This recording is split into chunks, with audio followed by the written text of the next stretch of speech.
Hello, my name is Diwa Dylan Mangala, and today I will be talking about why language diversity matters in higher education.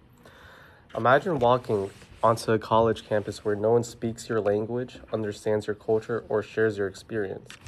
Would you actually feel like you belong? So I'm responding to that with a passage from The Developing Scholars by Domingo Morel, which looks at how universities fall short on multicultural support.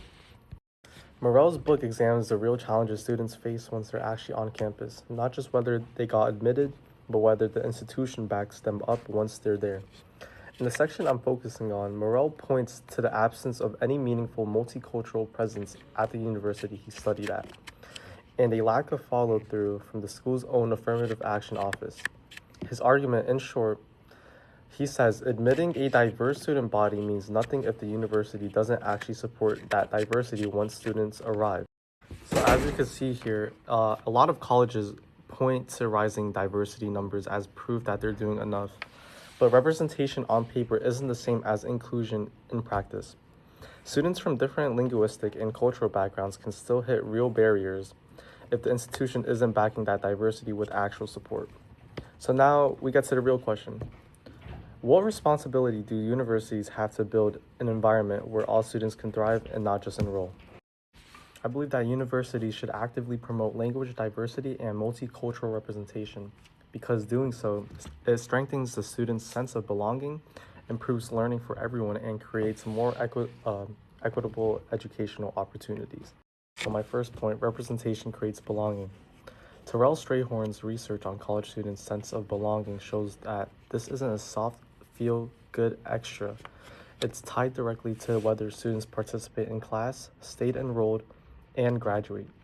When students don't see their language or culture reflected on campus, that sense of belonging erodes, and so does their academic footing. Going on to my point two, language diversity benefits learning. Darquenes, Duplessis, and Soler argues that universities need intentional, structured approach to language diversity and not an afterthought. Done well, multilingualism becomes an asset. Different languages and perspectives enrich discussions and prepare students for a genuinely global workforce. That's why the gap Morel describes isn't just a demographic issue, it's a missed opportunity for richer learning.